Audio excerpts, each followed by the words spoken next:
Welcome to our first off-book section of this course. Typically, we've been going chapter by chapter and you're reading the chapter ahead. Our textbook has been very good about having this course being non-computational. The purpose of this course to be understanding the basics of what the statistics are telling me, not how do I have to spend the next half hour to find them. Unfortunately, our book takes a little bit of a turn when it comes to confidence intervals. So what we're going to discuss is a way that we can find these confidence intervals without the direct computations, without the z tables and the t tables that we would have had to have used in a traditional Stat 1 course. We're going to use something called the Bootstrap technique. Now, as you saw in the syllabus, these Bootstrap confidence intervals were 3 sections in our class. We're going to do this over 2 video lectures.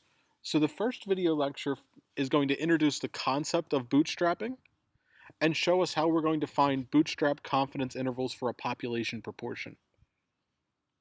In the second video, we'll go on to find bootstrap confidence intervals for the mean value, the difference of means, and the difference of proportions. So unlike the previous sections of this course, there is no textbook to read ahead, so you really have to make sure that you're paying attention to the lecture video that I'm posting here, reading the definitions from the PowerPoint, and messaging me on WebAssign with any and all questions. Okay, let's get started.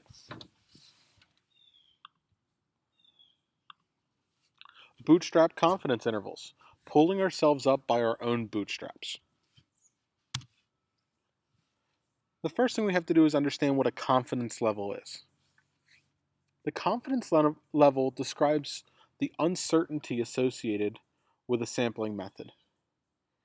Suppose we use the same sampling method to select different samples and compute different interval estimates for each sample. Some of the interval estimates may contain the true population proportion, and some actually wouldn't. Remember in the interval estimates that we discussed earlier in this course, rather than saying, I believe that the true population proportion or true population mean is this exact value, I'm saying that it falls within this interval of values. Okay, so let's move on. If you miss a definition, if you miss something, in addition to posting the lecture video, I will also post the PowerPoints for these sections since you don't have a textbook to go back to. Okay. What does a 90% confidence level mean? We have to make sure we have the correct interpretation. A 90% confidence level means that we would expect 90% of the interval estimates to actually include the true population parameter. Whether we're looking at the proportion, the mean, whatever it is that we're discussing, I would expect 90% of the interval estimates that we create to actually contain the true value, which means that 10% of the time, the interval estimates that we actually create, I believe that the population mean falls within this interval. 10% of the time it wouldn't. And then we can do the same thing for other confidence levels. 95% confidence level would mean that 95% of the intervals we create would include that parameter, and so on. The typical confidence levels that we will use are 80, 90, 95, and 99. These are just the ones that are typically used in research, typically used in industry. It makes no difference as far as how we're computing them. There's no change in the amount of effort or the amount of work that we have to do to make a different confidence level.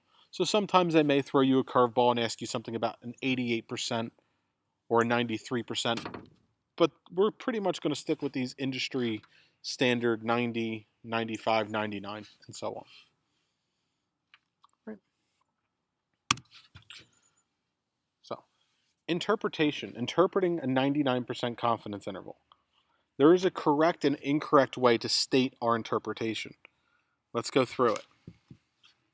The correct is saying through repeated samples, 99 out of 100 confidence intervals would be expected to contain the true population parameter. An incorrect interpretation of this 99% confidence interval would be that there is a 99% chance that the point estimate contains, or that my interval estimate contains my true population parameter. So we have to be careful on our wording here. So again, correct is saying through repeated sampling, 99 out of 100 of the confidence intervals would be expected to contain the true parameter. We're not actually using the percentage in our interpretation. Okay. Now here's a question we want to take a second to think about. As the confidence level increases, should the width of the interval get smaller or larger? Let's see. If I have a 90% confidence, say that the true value is between 1 and 5. If I want to increase my confidence level, does it make sense to narrow that window to make the number of options smaller, or to increase that window, to widen the window to make the number of options larger? Let's see. As the level of confidence goes up, the width of the interval does as well. In order to be more confident, I have to be less precise.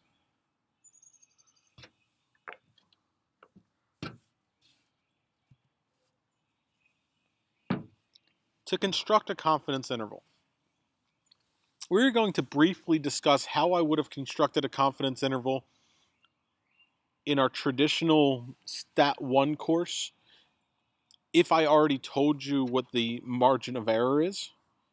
But that's not how we're going to do it in this course. I just want you to use that just for an understanding of what this is telling us. So to construct a confidence interval, the first thing we have to do to make our interval estimate is to make our point estimate, whatever that may be. So if we're discussing the population mean, we need to find the sample mean. Population parameter, the sample parameter. Sample proportion if we're discussing the population proportion. Whatever the parameter is that we're discussing, we need to find the statistic for that parameter. We need to find the value based on our sample that we created. And then we want to assign a level of confidence. This is where our questions get interesting. Unless we're told to use a specific level of confidence, it's not necessarily incorrect or correct to make a 90% confidence interval or a 95% interval. So in industry, in research, it's interesting to look at the confidence levels that they choose and what values are not included based on those confidence levels. For our purpose on constructing and interpreting, I'm going to tell you what confidence levels to choose. Okay? So, we would then, using our selected confidence level, find the margin of error. Again, this is not how we're going to do it in this course. I'm just showing you in general how we construct a confidence interval. We take our point estimate, the sample mean, the sample proportion, and so on, and just simply add and subtract the margin of error. This gives us an interval of values that we believe the parameter will fall in.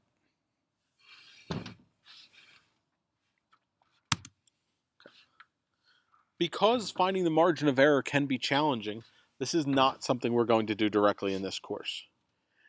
Instead, we're going to be looking at something that you would not have seen outside of this class. We're going to look at simulation-based approach in finding a confidence interval.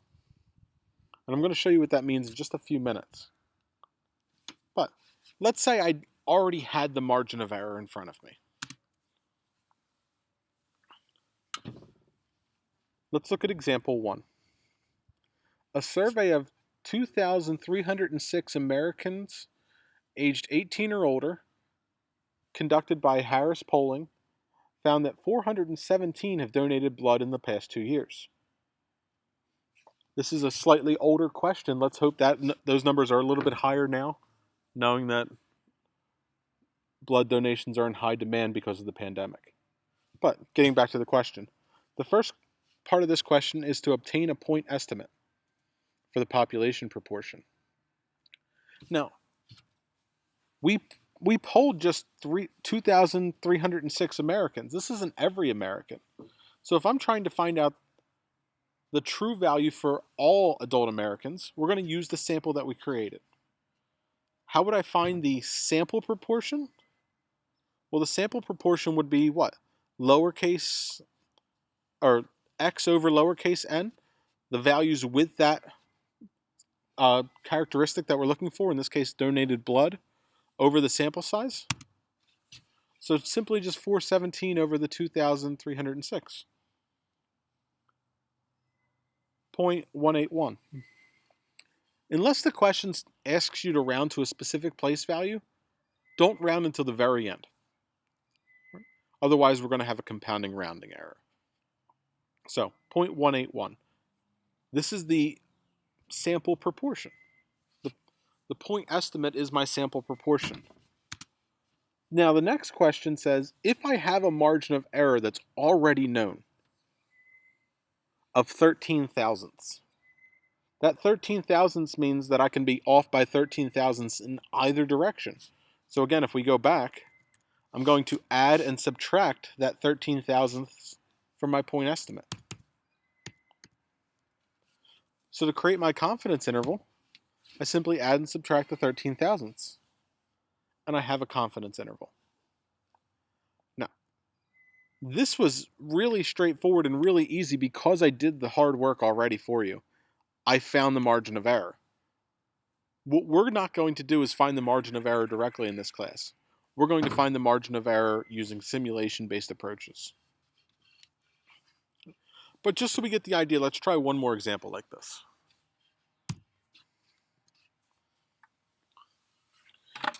In a survey conducted by Gallup, 1,100 Americans were asked how many hours they worked in the previous week. The mean from this sample was 43.6 hours. Let's construct a 95% confidence interval if I'm telling you that the margin of error is 9/10 of an hour. Well, how do I find the confidence interval if I tell you the margin of error? What am I doing? I'm simply adding and subtracting the margin of error from the point estimate.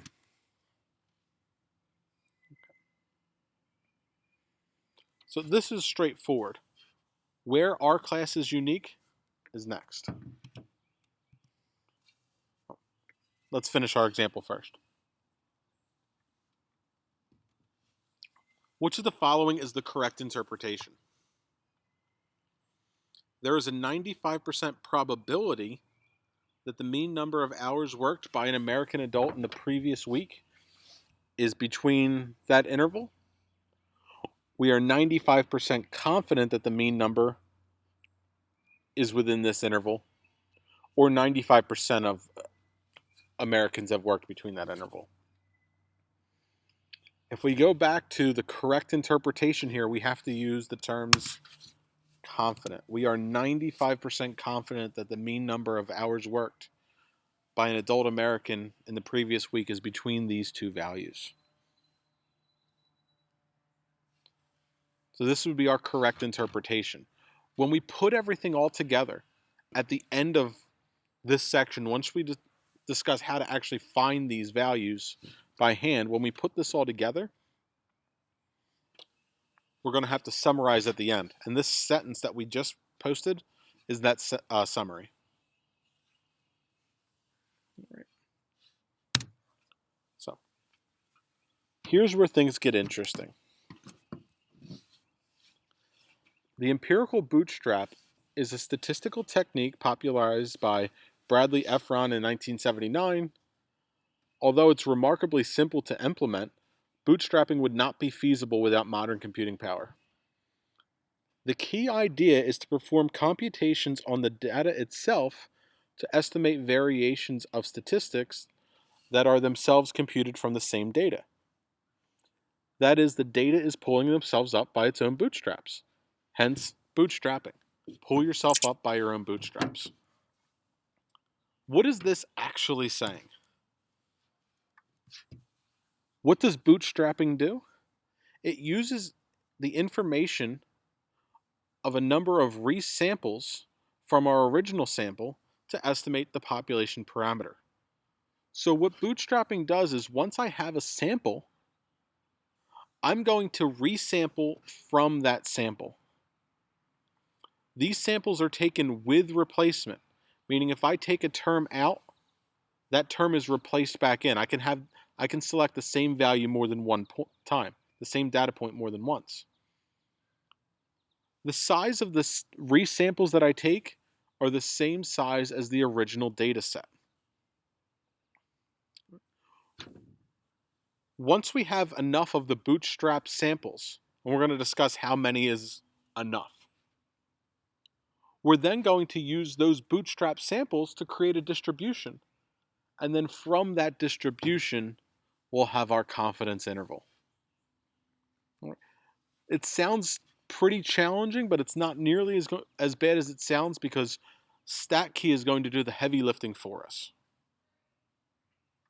So let's first understand what bootstrapping is. This is a really nice visual. I start with a sample size of n. And if you actually look carefully here, what we're looking at is cell phones where some of them are white, some of them are blue, and then on those phones, some of them have green and some of them have white. So it's not all of the same data, right? So if I look at this data set and the number of data points that it has, we're calling this n. What we're going to do is we're going to take b number of bootstraps. And we'll discuss how many we should take. But the important thing is that the bootstraps that I take, the samples that I take from my original sample, are of the same size. The number of data points that I have in this large circle is the same that I have in each of these circles. If I look at this very first data point that I'm circling around here, this data point can be in this sample. It can be in this sample more than once, or it doesn't have to be in the sample at all. Right? I'm resampling from this data. Once I have enough samples, once I have B samples, we look at the distribution that's created by this technique. So let's say, is this a bootstrap sample? Given the original sample, and my original sample are these 6 values, 17, 10, 15, 21, 13, and 18. Let's see, is option 1 a bootstrap sample? 10, 15, 17, 17, 13, and 10. Well, I see here that not every value from my original sample is represented, and that's fine. That's not going to be the case every time. I also see here that the size of the original sample is 6. The size of my resample is 6. That's good. All of the points that I have in option 1 are data points from the original sample. So option 1 is a possible bootstrap sample. Is option 2? Let's see, 10, 15, and 17. These are all data points from the original sample. However, in order for this to be a bootstrap sample, the number of terms in my resample has to be the same as the number in the original. I only have 3 in my resample. I need 6. Samples must be of the same size as the original. Let's look at my third. I have 6 terms. That's a good start. But are all of these terms from my original sample? I have a 12 and a 20 that I don't see here in the original sample. So while the sample is of the same size, I somehow came up with 2 terms that were outside of that sample. So that's not a possible bootstrap sample. Okay.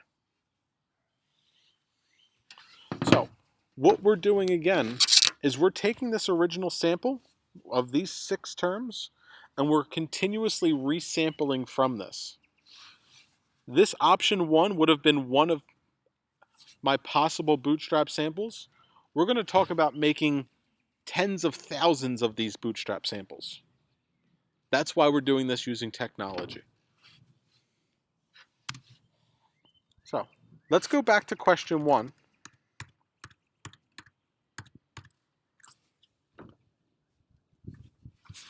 and we're going to look at stat key.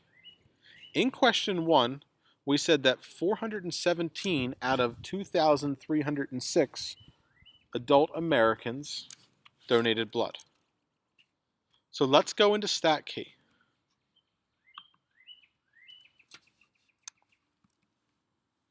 In stat key, I see Bootstrap confidence intervals. That's the second column. And what are we discussing in this example? This is a proportion, a single proportion. So we're going to select Bootstrap confidence intervals for a single proportion. We now need to edit our data. As with previous examples, there's built-in data sets here. There's already preloaded data. We want to enter the data from our specific question. So let's start by entering the data. We said that there were 417 out of 2,306 American adults.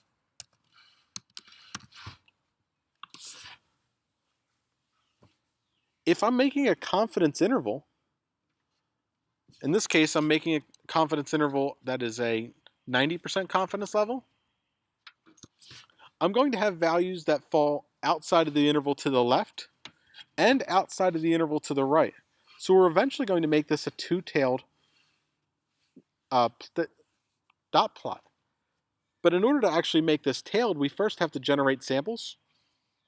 So let's see what happens if I generate just one sample. Is that an interval of values? If I generate one sample, I have, one data point? Let's take a look. I have 188 thousandths. My original value was 181 thousandths. In this case, my resampling, I got a value that was slightly higher than my point estimate. We need more samples. So let's generate another 10. If I generate another 10, I see that I have, the center is 184. We're going to keep going. We're going to see here that in order to get an accurate estimate, we need at least 1,000. So let's jump to 1,000. And what did we say? We want this to be two-tailed. If I have a 90% confidence level, that means that 90% of the data is in the interval. I'm going to edit this interval width to be 90%. That leaves 5% on both tails. Now, what's my confidence interval? Well, let's look at the values. My confidence interval is between 168 thousandths and 193 thousandths. You can see here that we have a slightly different value, but that's fine. This is because we're taking random resamples. The random resamples that I generate may not be identical to the random resamples that you generate. But if I take enough of these, we're going to be correct within a small margin of error. So let's make some more samples. I typically like to go to at least 5,000. I hit to 7,000. And I'm going to, again, make this confidence level 90%, changing the value in the center to 0.90. My value didn't change. Jumping from 1,000 to 7,000, my confidence level didn't change. If it did, it would have been by a very small value, by 1,000th or 2 at the most. So if I ask you to find the confidence interval, this is how you would do it. Okay. Let's go back to our PowerPoint.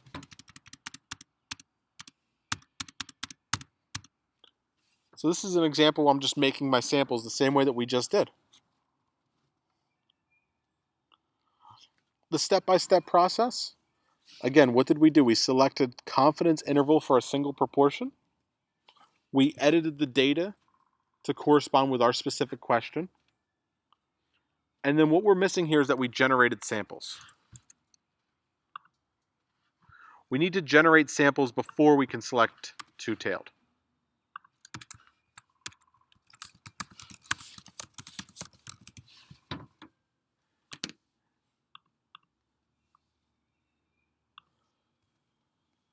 So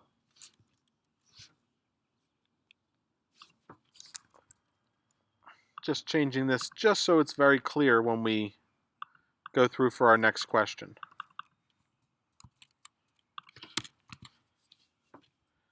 We edit the data to match our population or our sample proportion, and then we generate samples. The Monte Carlo is the industry standard. So if you were doing confidence intervals in industry or in research, the Monte Carlo 10,000 Bootstrap resamples is considered the industry standard. In order for you to be accurate, I'm going to ask that you do at least 1,000. But if you were to do 10,000, it's even better. Once we have the samples generated, we select two-tailed, and then we edit our confidence level.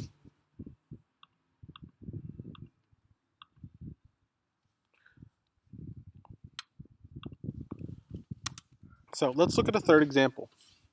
Example 2 was if we go back, example 2 was a mean value. We're going to discuss how to actually do Bootstrap confidence intervals for means in the next video lecture. We're going to focus just on proportions for now. So we're going to look at example 3.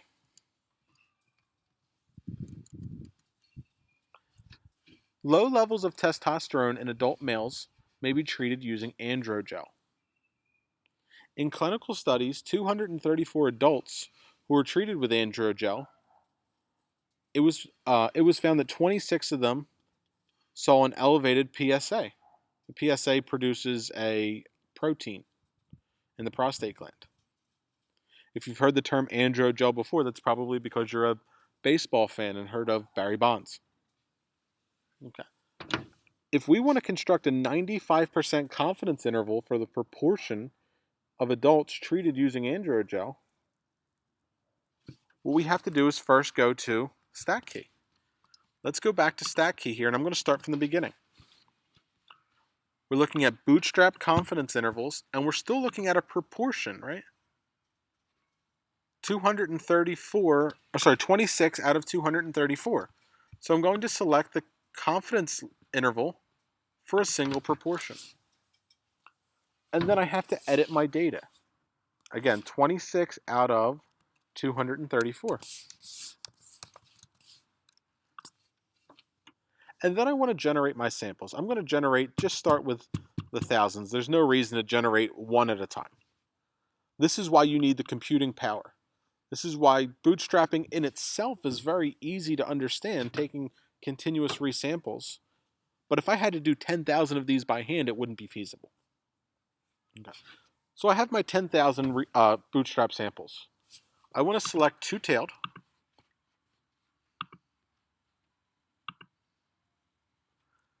And what confidence level did we look at? In our first example, we wanted a 95% confidence level. Well, it looks like that center's already at 95. So what would I say the confidence interval is?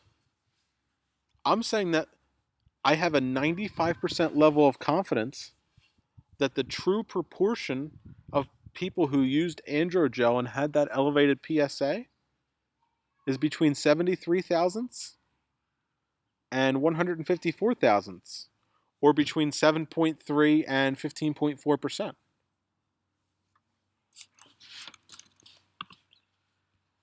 If I had the same question now asking for 99% confidence interval, there's no work at all in order to change this.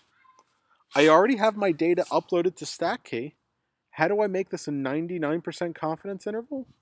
Why change the area of the interval itself? Rather than the area being 95%, I make it 99%. By doing this, I see that I have 0.5% on either side. And I did notice that as I had a higher level of confidence, the width of the interval increased. If I have a 99% confidence level, I'm saying that somewhere between 6% and 17.1% of people had this elevated PSA.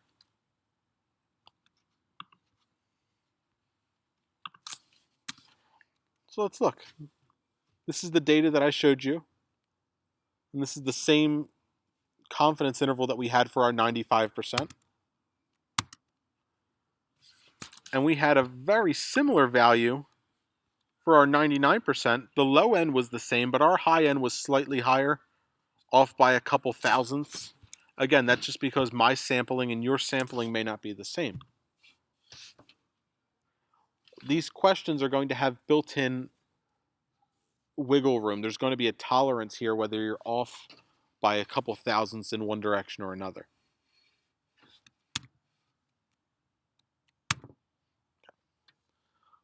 Let's look at our next example. A random sample of 1,003 American adults was taken, and they were asked, do you think that televisions are a necessity or a luxury you could do without? Well, since most of us right now are quarantined in our houses and cannot go outside, I would say they're a necessity for me. But let's look at the example. So, of the 1,003 adults, 521 said that they were actually a luxury they could do without. The first question I'm asking is for you to find the point estimate. The point estimate is the what? Sample proportion. Well, what would my sample proportion be? That's the number with the characteristic divided by the sample size. So 521 over 1,003.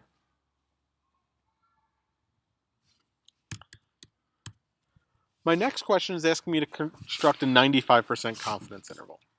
So we have to go back to StatKey. Again, let's start at the beginning.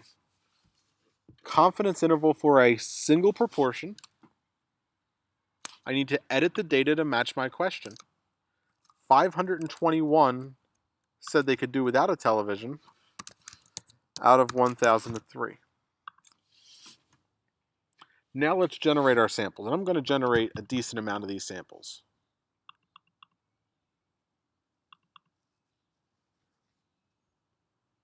So I generated 12,000. Again, the industry standard is 10,000. That's what happens when you press the button too many times. It's not going to affect how we answer our question. We go in and we select two-tailed.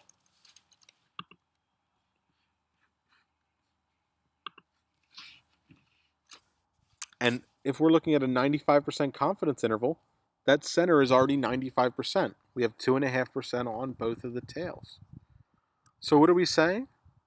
That somewhere between 48.9 and 54.9%, we are 95% confident that the true proportion is going to lie in that interval.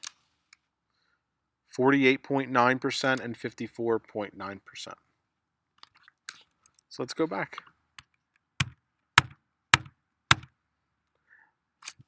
With my sample, remember, we may not get the exact same values that I did the first time I did this question.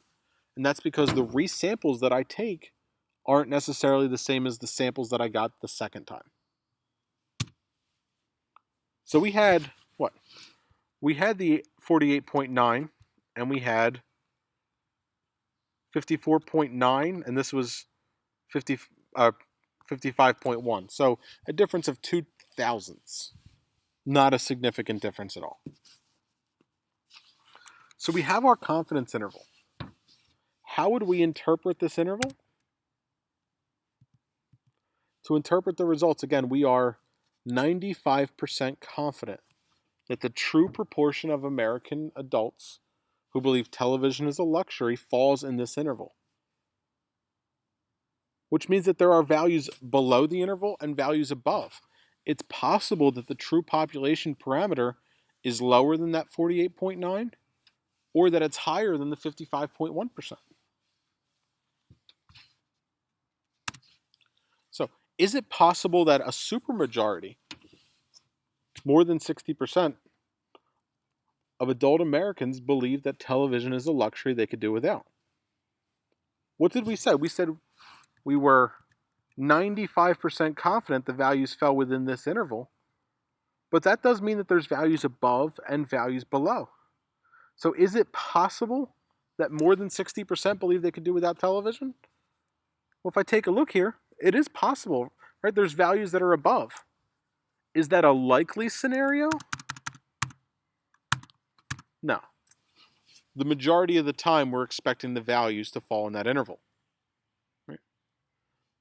We'd expect that we're 95% confident that the true proportion is going to fall in that interval. So it's not likely that we're going to have that supermajority, but it is possible. Okay? So this is the first of our 2 lectures on Bootstrap confidence intervals. Our second lecture is going to continue where we left off. Now that we understand what bootstrapping actually is, we're going to discuss examples for the mean, for the difference in means, and for the difference in proportions. If you have any questions, please reach out to me. I won't know if you have questions unless you reach out. The best way to reach out to me again is on WebAssign. I'm going to be generating homework for these assignments and quizzes for these assignments. The homeworks and the quizzes aren't going to be identical again to the textbook because we are off book at this point. All right. Good luck, everybody. Stay home and stay safe.